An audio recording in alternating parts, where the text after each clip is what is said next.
Jake Worthington, I am so excited to be talking to you while you're on tour. We've met up at a few award shows and conventions and conferences, but man, I get to see you do what you do tonight. I'm super excited. Buddy, I'm glad to. Yes, I am too. We started this tour with Zach last week, and man, it's just been amazing to see the crowds. Yeah. I mean, it's 5,000 people loving country music. It's the coolest thing ever. Yeah.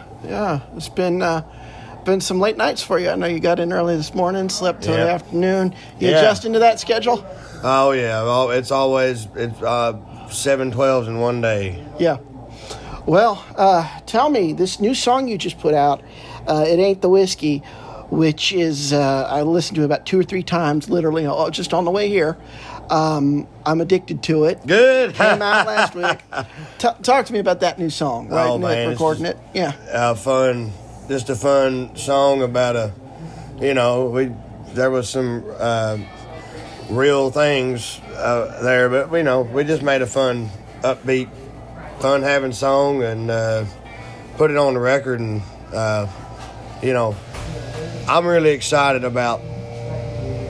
I mean, seeing folks react to it so far, we've never seen a reaction like that, Hoss, so it's really exciting. 10-4. Thank you, brother. It's really exciting for me, especially knowing that the record is done. And, I hope that sonically, when folks hear that record, the more we put these songs out, that they keep biting in on it. Sure. No, and sonically, the genre of 90s country, if you want to call it, neo-traditional country, you and Zach, and I put you in the same category because it's kind of like the class of 89 coming up together, creating a renaissance of that particular sound. What does it mean to you to be carrying the torch of that real country sound? Man, everything. I've played. All I've ever wanted to do is write country songs and record country music and play country music. And for so long, as you know, we went through a time where just about anybody told you that there wasn't no chance in hell that you could make a living playing traditional stylings. And it just so happens to be where I come from in the part of the world, the kind of music that influenced me, and the kind of music that influences Zach. A lot of it is the same stuff, same artists, same records, but, to me what's even more exciting about this renaissance that's happening, because it ain't just Zach doing it, it ain't just me doing it. There's a whole bunch of artists right now of this class, I think, that are writing and cutting great country records, and the world's going to hear them and see them and fall in love with it, I think. But, like Zach has his bluegrass background in the music, and a lot of my music background is dance halls and blues, harder, just more traditional blues roots. Yeah. Things down there on the coast. And anywho, I feel like what most importantly is happening in country music now is we're seeing identity take flight within our artists. Yeah. And I feel like that's what I thought was so special about country music on its own 2 legs, is that you knew who, when you heard somebody singing, it sounded like that person, right? You knew who they were. Yeah. And for a while there, I thought that maybe for me, I couldn't tell who was singing what song. Yeah. I want to say this about you, not only about your artistry, but about you as a performer and you as a person talking to. And if I'm wrong on this read of you, please tell me. But I remember we first met, you just released your first full-length album. Yeah. We were at CMA Fest. Whoa, and wow. Jake, I love you dearly, but you couldn't have been shyer. You were so shy. Yeah, man. And I have watched you come out of your shell as an artist, as a person. Would you say that's a fair assessment, that over the last 4 or 5 years, you've come into your own, come out of your shell, come into your personality a little bit more? Sure, I guess. I don't know, man. I've always, that boy stuff and the TV Yeah. stuff really kind of, I don't know, I didn't want anybody to know me for nothing but music, so I felt like folks don't want to hear me damn talk, I don't need to be talking or nothing, and I don't know. I definitely felt like I was, nervous to get music out for the first time, and that was a big time in my life. A lot of new things happening, a lot of changes happening, throughout personal life and then music and opportunities and. Yeah, you got married. I did, damn right I did, and, Love it. and still married. I That's an accomplishment Sophie, in this on its own in this buddy, business. no kidding. I can't wait to spend the rest of my life with her. That's what I feel like is what we're supposed to do. She inspired any music? Oh yeah. I mean, I don't know how many songs, particularly on this record. I mean, yes. To answer your question, yes. The thing is there's been songs that have been wrote for, a couple of years, down the road, and the pile that we're still kind of digging through and using on this next record coming out, and half of them are old and half of them are brand new. So to answer your question, oh yeah. When is the record coming out? I see. Well, I don't know what I can tell you or not, but definitely at the end of the year, towards the end of the year, September. Okay, September. Just keep it under your hat. Eyeing for a September release. You could say you're eyeing a September release, but nothing is set. And you got to start. Now, here's what I wanted to ask you, because I have another band that I'm friends with, and that opening spot in terms of discovery has really worked for them. And I've been at shows where I've seen people open Spotify, open Apple Music, and immediately follow them. Yeah. Are you noticing, I know you just started with this tour, but are you noticing already that people are getting to know Jake Worthington and starting to follow you from this spot on this tour? Man, you know what? I can't lie to you. I feel like, with the new song that come out last week there, I definitely seeing, I can't believe there's folks that are singing words to them songs, I try not to pay attention to the numbers, Yeah. just because I get worked up thinking about all that, and Sure. It's definitely part of what we do, and you need to have people listening, to get down the road. But yes, to answer your question, yes, man, it has been amazing. And I'll tell you what, this Zach Top Tour, man, what they've done, what Zach and his team have accomplished is so good for, our genre, I think. Because, again, you got 5,500 freaking people or more in these crowds, and they're anywhere from 18 to mid-30s, and they're roaring to go and hear country songs, live country music, honky tonk. They want to hear it. And for me, that's a new experience. Like they're like, it's so cool. Well, to what you said before, coming from the dance hall background, you were going to the crowds. Sure. Now the crowds are coming to you.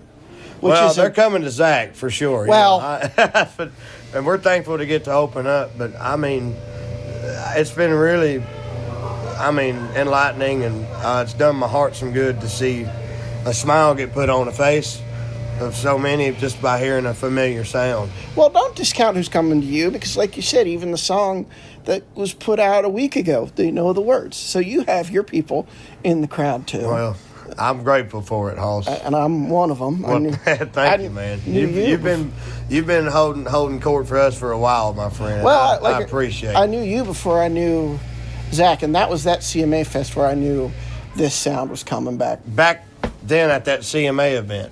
Yeah. Even you, from your point of view, you felt like, holy shit. Right. It's happening. Yeah. And it is.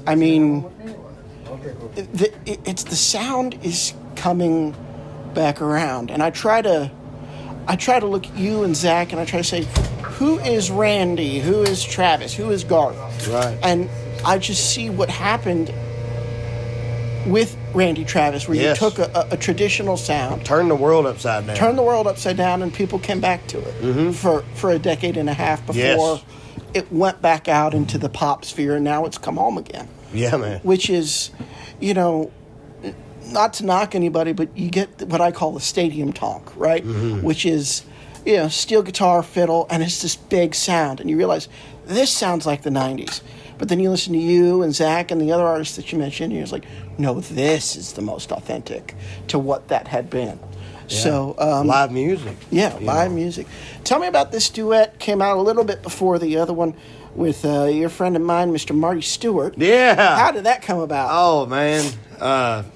Jenna LeMaster, a young lady who's signed writer over there on Shelter. She's a dear friend of mine and one of my favorite singers and songwriters. She's got a really great project coming out soon. Jenna LeMaster got a right with Marty, and she invited me to join the room, and, which was so nice of her. And that day we wrote I'm the One. And, you know, from that, Marty invited me and Jenna to come out to the house and write, and we did that again. And, you know, but through that one song, man, you know, that was the day that solidified certain things getting to happen in my world, you know, and I have Jenna to thank for that opportunity, because otherwise I'd have never got asked to play the Ryman, or I'd have never got asked to play the Opry, things like that. All happened because of that day of writing that song with Marty. Marty freaking, man, that guy's just the best in the world, and he's the thread that, he is the needle and the thread of what's keeping the past and the present together. You know, he's a living, walking, breathing giant. And, you know, I love him so much. And for him to get on that record with us, it meant the world to me. And we were sure tickled about that music video and getting on freaking Times Square with it and all. I mean, it was just such a cool experience to share with him. That's crazy. Speaking of New York, how were the New York crowds last night? It was great. They were fired up, man. I love New York. Yeah. I do.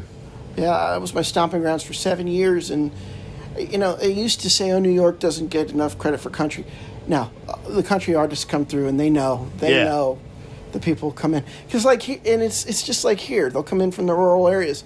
You'll get all your Virginia people that'll come in, drive the hour to come in and do this, that are your true blue country music fans. And I love seeing what's happening for you. I really do.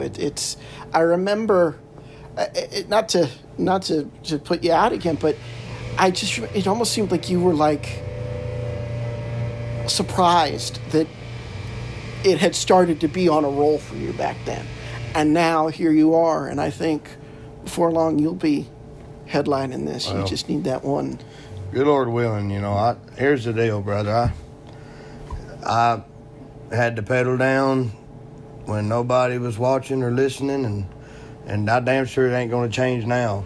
You know what I mean? And what a time to be a part. It's like I've always felt like it ain't never been about me or my successes. To me, it's about country music and seeing it, making that wheel turn. You know, I've always believed that. I believe that all I've wanted to do was to be a spoke in the wheel of country music. You know, and Roger Springer said that to me one time. He's my hero, and you know, God's gift to a country song, I think. And you know, that's just so true though, because you don't do this, you don't start out doing this with all the attention or anybody even liking it or something. You know, it's a process, and it takes a long time sometimes. Sometimes for some folks it's a rocket ship, and then for some it's a train ride. I don't know. Or, you know, Merle Haggard said one time,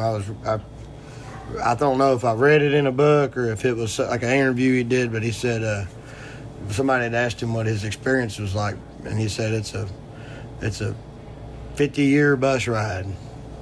Well, that brings a good question. I don't want to make this about Zach. I want to make it about you, but it begs the question. You're along on this ride, and I think it's fair to say Zach kind of caught a little bit of a rocket ship. No doubt. Because he was over here for a little bit, and now he's boom, boom, boom, ACM award winner, boom, boom, boom. It's amazing. All in the space of a year because of a record. What are you learning from seeing what is happening to him about your career and how that can apply? You know, I feel, what would be the word? I feel like them inner thoughts that I have, or my opinions about things, about the music business, or just what my beliefs are, or my opinions, I feel like they're validated more in ways, and that's reassuring. Just like, not to say that, damn it, I'm right, or whatever, but it's to say that it's like fuel in the fire. It's to fill your cup up. You know, I feel like watching a friend of mine have as much success as he's having with his songs that he wrote and recorded in a way that he believed it. You know, the hardest thing that I feel like I've had to deal with over the years is making music that I loved. You know, I never understood why I'd hear an artist say, I hate hearing that record. I hate my record or whatever. I never wanted to feel that way. Yeah. And I feel like how people feel that way is they get, maybe they're just young or they don't know, or you get a lot of people with opinions in your world that kind of force your hand into making certain musical decisions that may not be, your heart's desire or your ears, what you want to hear. And all in the name of making money, or having a better chance of making money. I don't think it starts with, for some people it does, but for me it's always started with music and songs. And, I think that's a common thread throughout this resurgence of this sound that we've been talking about, is people are doing it for the love of it, and the audience is picking up on that authenticity. Yes, yeah. I agree. And if they don't, then I'm freaking screwed, But it's like in a world of, let's just call it what it is, man. There's a lot of fake live music out there. Yeah. And I feel like people in the crowd hear that and know it. And, you go to a show, you want to be entertained, and you're checking all the boxes off, and that's all good and dandy. But when you come to one of our shows, you're coming to hear live country music from a honky-tonk band. You're getting straight off the horse's mouth. And, if we ain't playing good or sounding good, that's our damn fault. And I feel like the only people that get to make the choice of what's authentic or not is the audience. It is the country music listener. Yeah. It's what they believe, Yeah. Well, Jake Worthington, this was fantastic. We will definitely be keeping in touch with the album coming out in maybe September, quote, quote. Right. Yeah, that's right, yeah. But thank you. Thank you very much. Buddy, thank you.